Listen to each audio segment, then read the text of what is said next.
और पूरे गांव से उस वक्त भी इतनी ही बड़ी संख्या में आप सब आशीर्वाद देने के लिए उस सभा में शामिल हुए और आपने ये आशीर्वाद दिया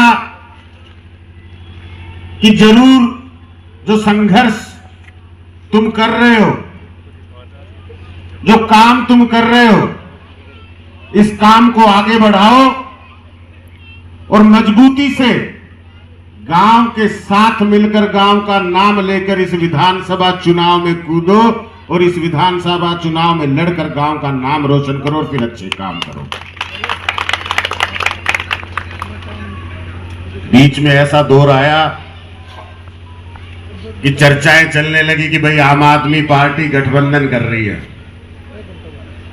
और रोज टीवी पे खबरें देखते कि भाई कहीं 4 सीट पे कर रही है, कहीं 5 सीट पे कर रही है, कोई कहता 6 दे रहे हैं, कोई कहता 7 दे रहे हैं, कोई कहता भाई 10 मांग रखी है। इन सब खबरों को देख के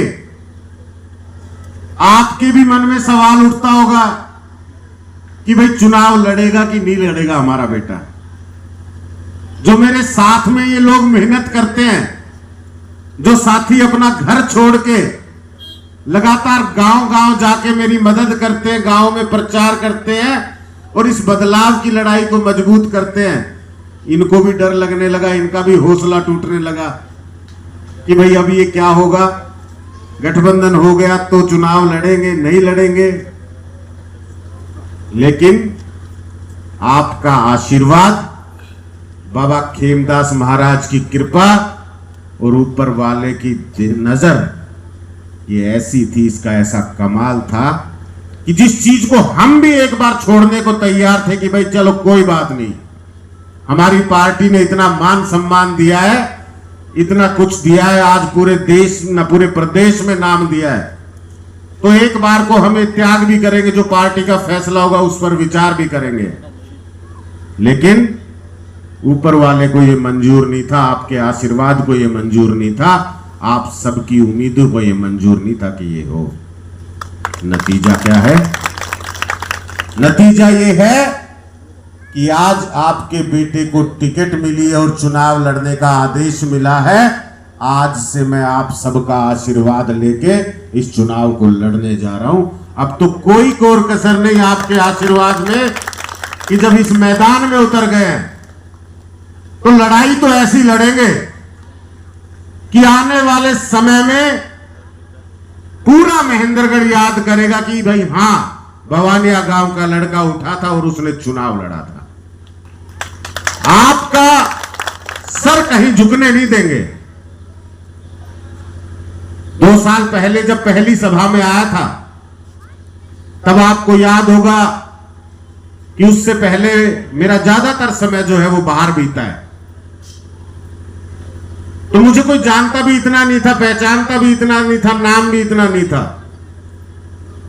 लेकिन 2 साल लगातार ईमानदारी और सच्चाई के साथ जुड़कर जब संघर्ष किया तो ये सब चर्चाएं खत्म हो गई कि इसे कोई जानता है या नहीं जानता है। आज आपके बेटे को पूरे हलके में लोग जानते हैं। हर एक बूथ पे आपके बेटे के लिए 1-1, 2-2, 4-4, 5-5 कार्यकर्ता तैयार खड़े हैं। तो इतने मजबूत कार्यकर्ता जो इंतजार कर रहे हैं, और ऐसे ही नहीं शुरू कर दी ये लड़ाई। आप और हम राजनीति को बहुत सीमित समझ लेते, बहुत छोटा समझ लेते हैं। हमें यह लगता है कि राजनीति के अंदर एक दूसरे का भाईचारा ही काफी है, अपना परिवार ही काफी है, या फिर मेरा भला काफी है, या मेरे परिवार का भला काफी है। और ये सोच इन नेताओं ने आपके हमारे बीच में डाली है। अगर राजनीति की परिभाषा देखेंगे तो राजनीति काबिलियत की परिभाषा को दर्शाती है। एक बार आपके मत समर्थन से, आपके वोट की ताकत से अगर कोई व्यक्ति चुनकर विधानसभा पहुंच जाए तो उसकी पूरी पूरी जिम्मेदारी बनती है इस इलाके का विकास करे, इस इलाके के लोगों की तकलीफ को समझे, समस्याओं को समझे, यहां की मांगों पर काम करे, 24 घंटे 7 दिन काम करे। और ये हमने देखा है कि अब तक राजनीति में इस तरह की भावना नहीं आई। यहां पर लोग अलग अलग तरीके से वोट बटोरने का काम करते हैं। आज के इस चुनाव में, 2024 के इस चुनाव में, बुजुर्गों में सारे गांव में घूम के आया था और सब गांव में एक ही चर्चा है कि भाई बदलाव होना चाहिए, अच्छी राजनीति होनी चाहिए, काम की राजनीति होनी चाहिए। कौन सी पार्टी आनी चाहिए, कौन सा नेता आना चाहिए, इससे लेना देना नहीं है। एक संपन्न व्यक्ति जिसके पास सारे संसाधन है, उसको कोई जरूरत नहीं है राजनीति की, उसको कोई तकलीफ नहीं है। उसको ना तो यहां की सड़कों पे चलना है, ना तो उसको बस से चलना है, ना उसको ट्रेन से चलना है। पानी वो बोतल खरीद के पीता है। घर में बिजली चली जाए तो उसका इन्वर्टर चल जाता है, इन्वर्टर नहीं तो जनरेटर चल जाता है, उसको पता नहीं चलता बिजली गई है। अच्छे महंगे स्कूल में बच्चों को पढ़ाता है, उसको पता ही नहीं सरकारी स्कूल में व्यवस्था है या नहीं है। गरीब परिवार, जरूरतमंद परिवार के बच्चे पढ़ाई कैसे करेंगे। अच्छे अस्पताल में इलाज कराता है, उसको मालूम ही नहीं है कि गांव का बच्चा या गांव के परिवार का कोई व्यक्ति बीमार हो जाता है तो उसको कितने चक्कर काटने पड़ते हैं। अगर आपके बेटे ने इन समस्याओं को देखकर इन समस्याओं की आवाज उठाने का संकल्प लिया है तो मैं समझता हूं कोई गलत संकल्प नहीं लिया। और एक व्यक्ति आपको ऐसा नहीं मिलेगा पूरे विधानसभा क्षेत्र में जो ये कह दे कि भाई बवानिया गांव का वो लड़का हमारे साथ इस तरह का छल कर गया, इस तरह का कपट कर गया। अगर हमने कभी किसी का सहयोग किया, चाहे वो कैसा भी सहयोग किया, पलट के उससे कोई उम्मीद नहीं की। हमने अपना फर्ज समझ के उसका सहयोग किया और उसके बाद भूल गए। नेकी कर और दरिया में डाल। आज एक एक व्यक्ति एक बात जरूर कहता है कि आपके बेटे का व्यवहार, आपके बेटे की समझ, आपके बेटे का तरीका, आपके बेटे का मिलना जुलना, आपके बेटे की संगत, इस सब का सब अच्छा है। आपके बेटे से लोग उम्मीद करते हैं। हो सकता है चर्चाओं में ये बात कह दें कि भाई अभी जीतेंगे, हारेंगे, क्या होगा क्या नहीं होगा। हार जीत तो नसीब की बात है। ऊपर वाला चाहेगा तो सोते हुए को भी एमएलए बना देगा, और ऊपर वाला नहीं चाहेगा तो रात दिन पूरी जिंदगी लगाने वाले को भी एमएलए नहीं बनाएगा। ये सच्चाई है। आप और हम सिर्फ अपना फर्ज निभा सकते कि हम लड़ सकते हैं, और अपने लिए नहीं लड़ रहे। आप सोच के देखना, अगर आपके एक बार इस असल फैसले से कि हम अगर ये लड़ाई लड़ ले ईमानदारी से और सच्चाई से, तो कितने लोगों का भला होगा। आज तक ये लोग गरीब परिवारों के साथ, बहुत बड़े तादाद में आज गरीबी है, ऐसा नहीं है कि आम लोगों को जरूरत नहीं है। अगर आज मैं मेरे गांव में भी नजर दौड़ाऊंगा तो 70% लोग, 70 से भी ज्यादा कहूंगा कि 80% लोग ऐसे हैं जो सरकार से किसी ना किसी रूप में सहयोग लेकर अपना जीवन चलाते हैं। जब ये 80% लोग सरकार की तरफ देखते हैं, उम्मीद करते हैं कि सरकार जिम्मेदार होनी चाहिए, काम करने वाली होनी चाहिए, नेता जिम्मेदार होना चाहिए, काम करने वाला होना चाहिए। आज एक तो ये महीना जो चल रहा है ना चुनाव का, इसमें तो हो सकता है हमें गुमराह कर दिया जाए, किस किस तरीके से कर दिया जाए। कोई जाति की बात करेगा, कोई धर्म की बात करेगा, कोई एहसान दिखाएगा कि मैंने तुम्हें नौकरी दी थी, तुम्हारे बच्चे को नौकरी दी थी। वो आपको साथ साथ ये भी बता रहा है कि आप काबिल नहीं थे नौकरी के, मेरे रहमो करम से आपको नौकरी मिली थी। ये सोच के देखना एक बार। ये ऐसे लोग हैं जो सरकारी सुविधाओं को आप तक पहुंचाने की जिम्मेदारी को एहसान के रूप में आपके सामने परोसने का काम करेंगे। और गरीब लोगों को मैं पूछता हूं, मेरे गांव के अंदर इतने गरीब लोग हैं, क्या मिला है सरकार से? क्या दिया सरकार ने? आज आके वो बड़ी बड़ी बात कर सकते हैं। आज आके वो हो सकता है आपके घर में आएंगे, आपके साथ चाय पिएंगे, आपके साथ बैठेंगे, आपको झांसे लेने की कोशिश करेंगे। लेकिन याद रखना कि जिनको इतना लंबा समय दे चुके हैं, इन्होंने इतने दिन में हमें वहीं की वहीं रखा, तो क्यों रखा? अगर आप मजबूत हो जाते तो इनका वोट देना बंद कर देते। इस डर के कारण आपको मजबूत होने से इन्होंने खुद रोका है। आपके हक और अधिकार को इन्होंने सीमित किया है। एक ऐसी पार्टी से जुड़ के आज चुनाव लड़ रहा हूं, मुझे नहीं पता नतीजे क्या होंगे, मैं नहीं जानता कि आप क्या फैसला करेंगे। बस ये भरोसा है कि अगर सच्चाई और ईमानदारी से हम इस लड़ाई को लड़ेंगे तो एक भी हाथ ऐसा नहीं होगा जो आशीर्वाद के लिए नहीं उठेगा। Doctor Manish Yadav, doctor Manish Yadav. आम आदमी पार्टी ने दिल्ली के अंदर और पंजाब के अंदर ऐसे काम किए हैं। आपका ये सहयोग, आपका ये समर्थन, आपका ये आशीर्वाद इस बार लाखों परिवारों को, इन बच्चों को अच्छी शिक्षा दे सकता है। ये याद रखिएगा मेरी बात।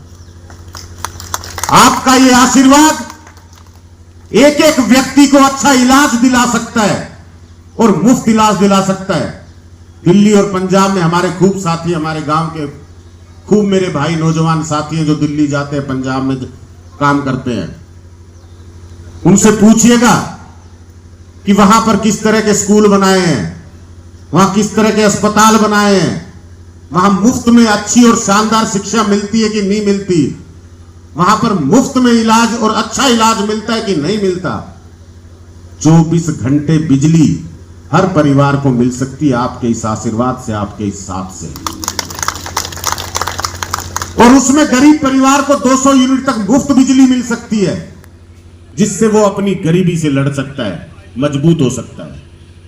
अगर हमें भगवान ने संपन्न बनाया, आशीर्वाद दिया, ऐसे परिवार में पैदा किया, तो फिर ये हमारा फर्ज नहीं बनता कि मेरे बगल में खड़ा कोई गरीब परिवार का व्यक्ति है, मैं उसको साथ में उठाऊं।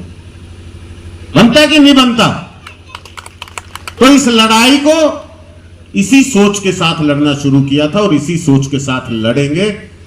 एक एक माताएं बहन जो सम्मान के लिए आज भी सरकार से उम्मीद करती हैं, दिल्ली और पंजाब में माताओं बहनों का सम्मान होता है, वहां पे हमारी माताओं बहनों को मुफ्त बस यात्रा दी जाती है। इस सोच के साथ दी जाती है बुजुर्गों कि अगर हमारी बहन बेटी आज के दौर में आदमी से कंधा मिलाकर अगर चलना चाहती है, तो फिर उसकी आर्थिक मजबूरी रुकावट नहीं बननी चाहिए। दिल्ली सरकार इसकी जिम्मेदारी लेगी। पूरी दिल्ली में मुफ्त यात्रा, कहीं चली जाए हमारी बहनें, कहीं लौट के आ जाए वापस। तो ये सारी सुविधाओं के लिए काम करना है। ये आपके बेटे को एमएलए बनाने के लिए नहीं है। ये तो इसके साथ एक सोने पे सुहागा है कि आज आप ये कह सकते हो कि इस लड़ाई को हमने लड़ा, इस लड़ाई को बदलाव जो महेंद्रगढ़ में किया वो हमने किया। ये सौभाग्य जरूर हमें मिल सकता है, लेकिन ये लड़ाई त्याग की है। अगर हमें ये मौका मिला, पूरे महेंद्रगढ़ की जनता ने आशीर्वाद देना है। केवल मेरे परिवार से आशीर्वाद, मेरे अपने गांव से आशीर्वाद से काम थोड़े ना चलना है। आपकी एकजुटता ये जरूर है कि दूसरों का हौसला बढ़ाएगी। जब आप एकजुट होकर पूरा का पूरा गांव इस लड़ाई को लड़ना चाहेगा, तो मैं समझता हूं पूरा का पूरा महेंद्रगढ़ आपके साथ चल पड़ेगा। ये मौका है आपके पास, फैसला आपने करना है। ऐसे वक्त पर बहुत सारी बातें आती हैं। जब कोई व्यक्ति चुनावी मैदान में उतरता है तो उसका अगला पिछला सब याद आ जाता है। हो सकता है मेरे परिवार से भी कोई गलती हुई होगी, हो सकता है मुझसे खुद से भी कोई गलती हुई होगी, हो सकता है किसी चुनाव में मैं किसी का समर्थन कर गया हूंगा, किसी का नहीं कर पाया हूंगा। हो सकता है कि आपको किसी ना किसी समय कोई मेरे कारण ठेस पहुंच गई होगी। ये सजा अगर मुझे देनी है और आज ही देनी है तो मैं कहूंगा कि बिल्कुल दे दो, कोई दिक्कत नहीं है। लेकिन इसकी सजा पूरे महेंद्रगढ़ को मत दीजिए, पूरे लोगों की जो बदलाव की उम्मीद है उसको तोड़कर मत दीजिए। वापस 5 साल ऐसे लोगों के हाथ में महेंद्रगढ़ मत दीजिए कि 5 साल तक लोग यही चर्चा करें कि भाई बदलाव होना चाहिए, बदलाव होना चाहिए, बदलाव होना चाहिए। बवानिया गांव का वो लड़का उठा था, उससे उम्मीद की थी, बड़ी बड़ी सभाएं कर रहा था, लेकिन वो भी नहीं जीता, वो भी नहीं बन पाया, उसने भी कोई बदलाव नहीं किया। ये कहने का मौका मत दीजिए। इतनी बस आपसे उम्मीद करता हूं, इतना आशीर्वाद आपसे मांगता हूं। और मुझे पूरा विश्वास है कि इन सब चीजों से, इन सब संकटों से, इन सब चर्चाओं से आप बहुत जल्दी बाहर भी निकल आएंगे। ये 20 दिन के बाद दोबारा चर्चाएं भी नहीं आएंगी। अभी हो सकता है थोड़ी बहुत होंगी, उसके बाद खत्म हो जाती है ये। और आप सब पे मुझे पूरा भरोसा, आपकी एकजुटता पे पूरा भरोसा है।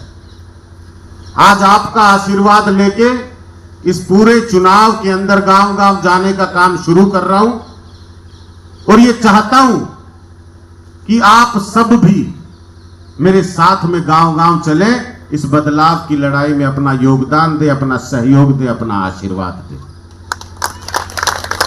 इस उम्मीद के साथ तो एक एक व्यक्ति आज महेंद्रगढ़ का कर रहा है, उस उम्मीद के लिए हम लोग ये लड़ाई लड़ने जा रहे हैं। इतना जरूर भरोसा दिलाता हूं, चाहे मोड़ कैसा भी आए इस 20 दिन के चुनाव के अंदर, एक बार भी कोई गलत काम, कोई ओछा काम आपका बेटा नहीं करेगा। ये जो पगड़ी आज आपने मेरे सर पे रखी है, ये इसी तरह साफ सुथरी बेदाग रहेगी। ये मेरा वादा है, नतीजा चाहे जो मर्जी। डॉक्टर मनीष यादव जिंदाबाद, डॉक्टर मनीष यादव जिंदाबाद, डॉक्टर मनीष यादव आगे बढ़ो। अंत में आज मेरे इस चुनावी कार्यक्रम में, इस चुनाव में प्रचार प्रसार की शुरुआत में, इसके आगाज में, महेंद्रगढ़ के बदलाव के इस संघर्ष में आप सबने आशीर्वाद दिया, यहां पहुंचकर मेरा मान बढ़ाया, मेरा सम्मान बढ़ाया, मेरा हौसला बढ़ाया।